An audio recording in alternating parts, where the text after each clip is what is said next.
Assalamualaikum warahmatullahi wabarakatuh. Perkenalkan, saya Dina Zaragoza dengan NIM 23232100084 dari kelas 6D PAI.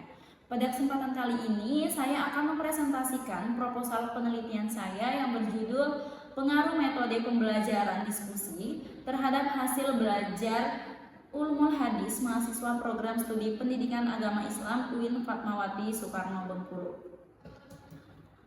Ada beberapa hal yang melatar belakangi penelitian saya kali ini.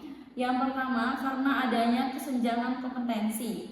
Menurut data Kemendikbud, pada tahun 2023 menunjukkan hanya 60% lulusan pendidikan tinggi Indonesia yang berkompeten. Yang kedua, adanya dominasi ceramah di berbagai universitas. Metode ceramah di prodi PAI, khususnya di UIN Fatmawati Soekarno Bengkulu, itu sangat sering digunakan sehingga menyebabkan kurangnya aktivitas belajar. Jadi mahasiswa hanya sebagai pendengar, bukan sebagai pembicara. Yang ketiga, adanya relevansi dengan ulumul hadis. Jadi metode pembelajaran berbasis diskusi itu sangat berkaitan dengan mata kuliah ulumul hadis karena memerlukan analisis yang mendalam yang cocok dengan metode diskusi. Selanjutnya, ada rumusan masalah serta manfaat tujuan penelitian saya. Yang pertama, rumusan masalahnya, apakah ada pengaruh metode diskusi terhadap hasil belajar ulumul hadis? Yang kedua, seberapa besar pengaruh metode diskusi terhadap hasil belajar mahasiswa PAI UIN Fatmawati Soekarno Bengkulu? Dan yang ketiga, faktor apa saja yang mempengaruhi keberhasilan metode diskusi? Kemudian tujuan penelitian, yang pertama untuk mengetahui pengaruh metode diskusi terhadap hasil belajar mahasiswa. Yang kedua, untuk mengukur besarnya pengaruh. Dan yang ketiga, untuk mengidentifikasi faktor pendukung dan penghambat dalam pelaksanaan metode diskusi. Adapun landasan teori pada penelitian saya, yakni yang pertama, pengertian metode diskusi. Jadi, metode diskusi itu adalah suatu cara mengajar dengan melibatkan interaksi antara dua orang atau lebih individu secara verbal untuk membuat keputusan dan memecahkan suatu permasalahan.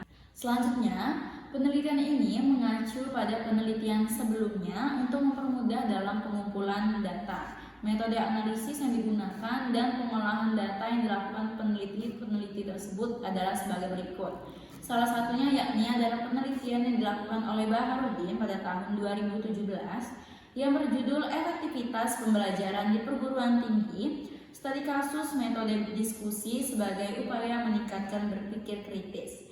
Jadi, penelitian ini bertujuan untuk mengembangkan efektivitas pembelajaran di perguruan tinggi melalui metode diskusi sebagai upaya meningkatkan kemampuan berpikir kritis mahasiswa di Universitas Muhammadiyah Makassar. Nah, penelitian yang dilakukan oleh Baharudin ini menggunakan pendekatan deskriptif kualitatif dengan metode studi literatur, wawancara, dan observasi. Hasilnya menunjukkan bahwa metode diskusi adalah salah satu metode yang disukai oleh mahasiswa karena memungkinkan mereka mengekspresikan kemampuan berpikir kritis.